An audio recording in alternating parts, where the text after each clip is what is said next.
morning. I welcome you all to my channel. And today I'm going to talk about a very,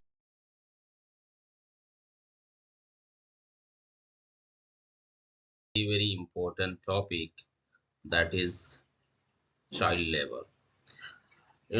Child labor, which has been discussed and which has been debated many a times in different academic forums, but still there is a lot of uh, debate going on regarding the issues of child labor, why the children are involved in different factories and companies, and why child labor is not prohibited totally from different countries.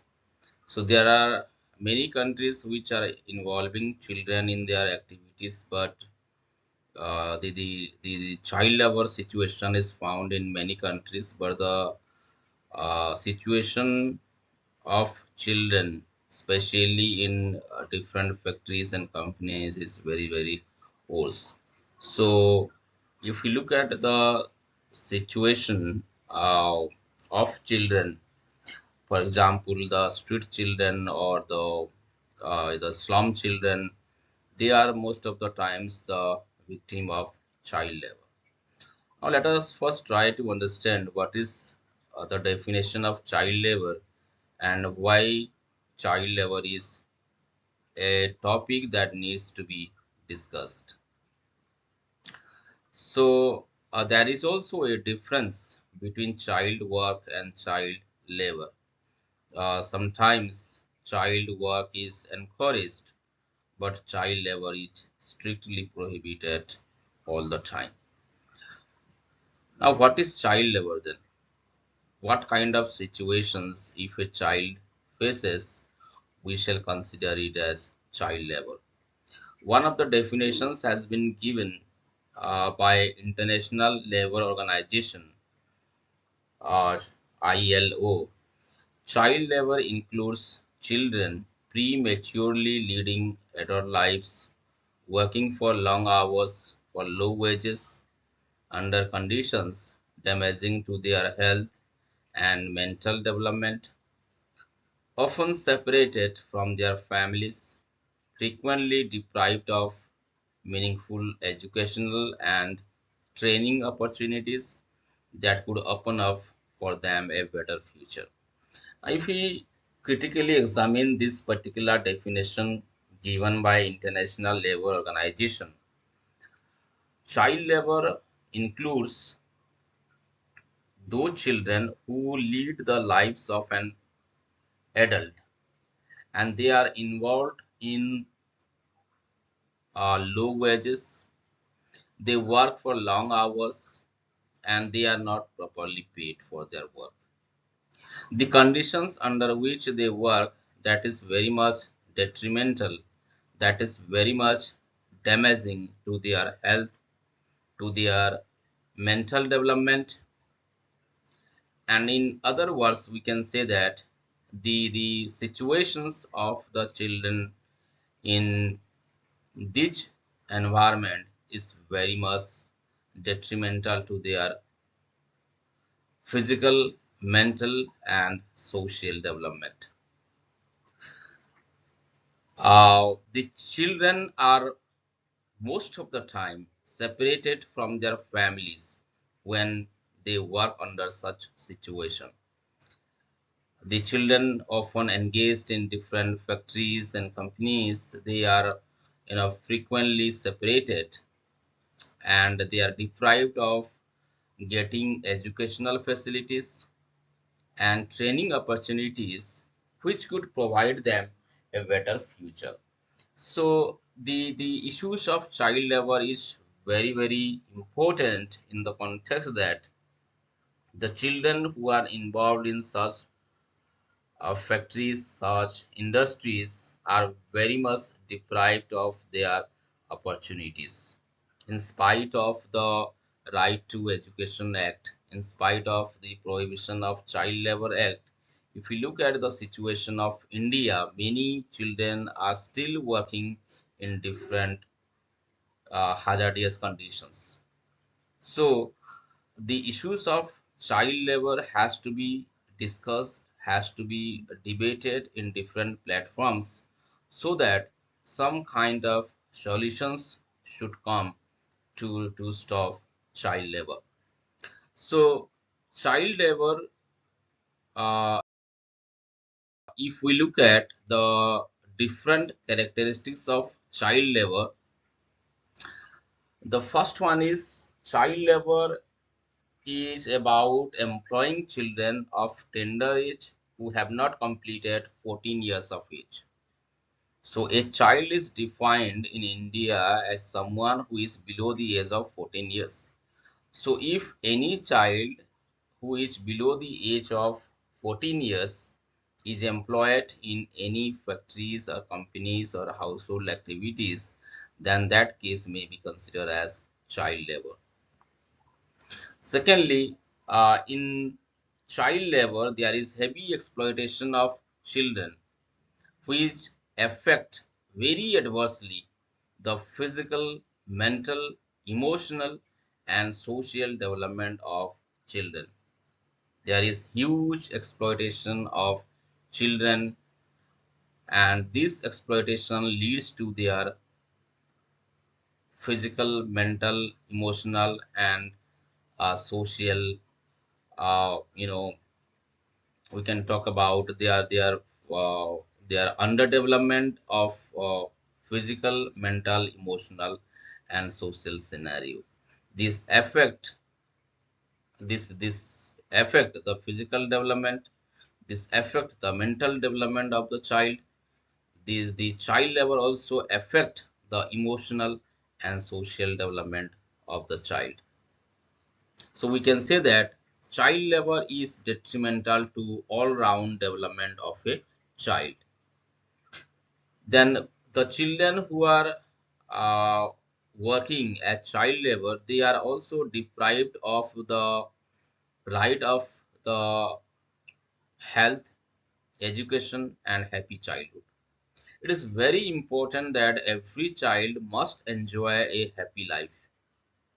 The right to have a happy childhood is very important for each and every child, irrespective of the child's economic background, caste, creed, etc. But the children who are working as child labor, they are deprived of their right of health, education, and happy childhood.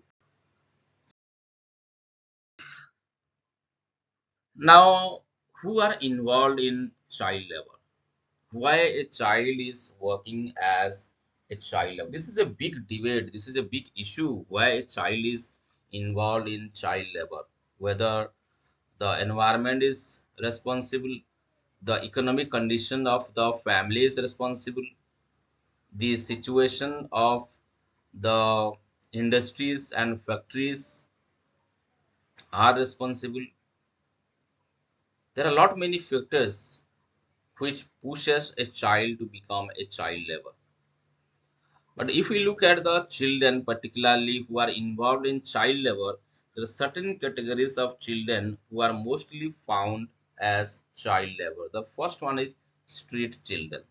Street children are most of the time found to be working as child laborers.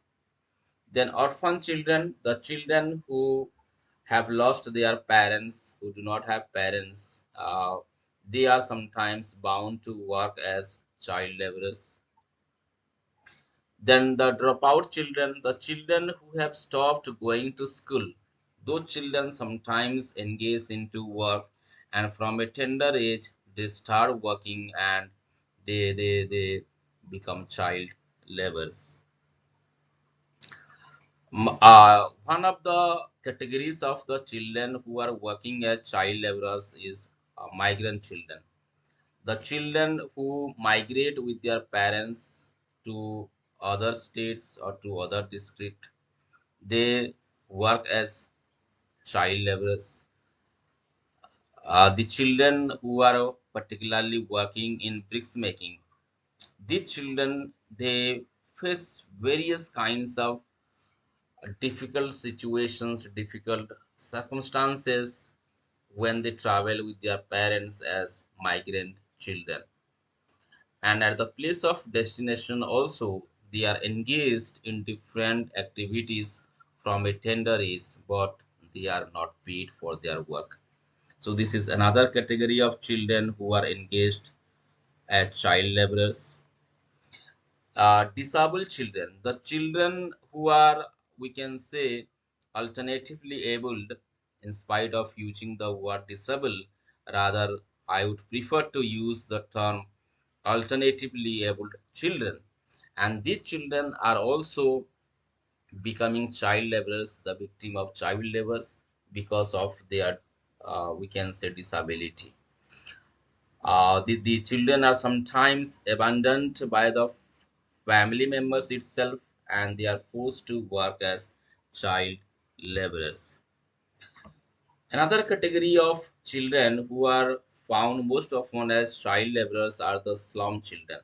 The children who are working in the slum areas, the children who are staying in the slum areas, they work either in the slum or they may travel to different hotels, to different uh, uh, companies and industries as child laborers.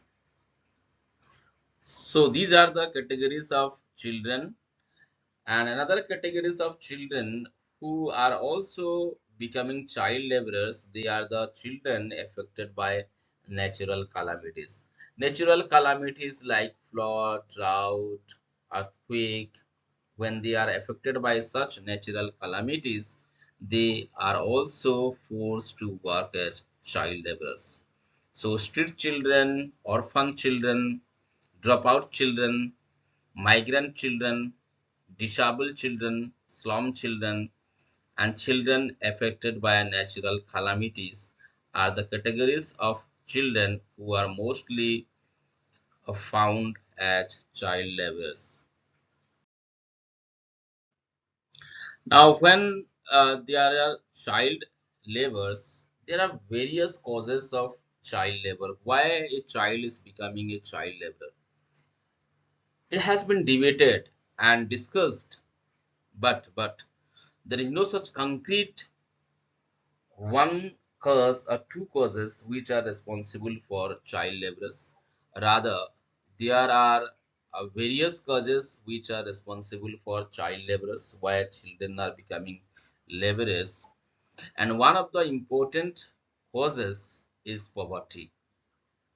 Due to extreme poverty, due to the abject poverty the family live in, the children are forced to work from a tender age. Sometimes they stop going to school and they start working to support the family and they become child labor.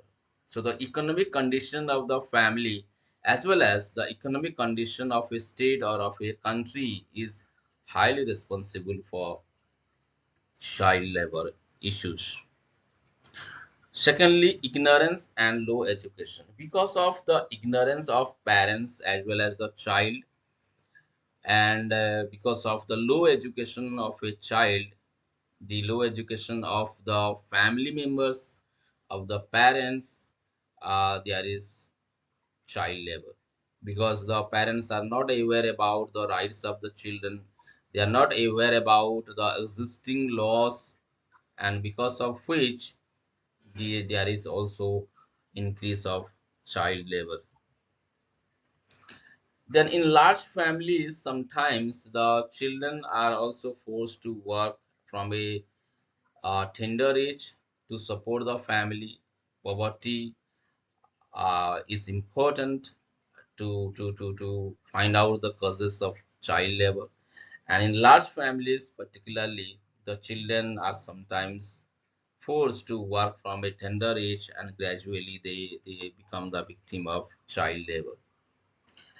And if we look at the perspective of the employers also prefer to take children as their worker because this is a very cheap labor. Sometimes they are not even paid for their work, and if they are paid, they are underpaid. So they are getting cheap labor when they are engaging children, and because of which they are also uh, taking children as their laborers, and because of which there is increased rate of child labor. The zamindari and bonded labor system, this situation of the zamindari system and bonded labor system, which was existing earlier very rampantly, but it has reduced to a great extent. But still, then there are many children who are becoming child labor because of this zamindari and bonded labor system. Then there is social and cultural factors. The social and cultural factors of a particular area, of a particular state, of a particular region are also very much responsible for child labor. The social systems, the social institutions, and the cultural phenomena are also one of the causes of child labor. Then sometimes the children and the family are the victims of misfortune. Sometimes they uh, become the victims of different misfortune, and because of which there is also child labor. If the mm, if there is displacement of the families, if they have to leave their own village and they have to go to another place, or if there is any kind of accident of the parents, then also the child may have to enter into child labor. So these are some of the important causes of child labor. And if we look at if we look at the different causes, we can find that the causes are interlinked, and the causes are linked with one another. So these are the different causes of child labor, and how to eradicate child labor is a big challenge, not only for one country or for one state, but it has to be discussed internationally, because there is also trafficking of children from one country to another country. There is also trafficking of children from one state to another state. So the solution to child labor requires the involvement of all countries, all states, the non-governmental organizations, civil society organizations, and there is a greater need of creating awareness among the people, and that is how we can stop child labor. So thank you very much for listening to this lecture. Please do not forget to like and subscribe my channel for getting further videos. Thank you very much.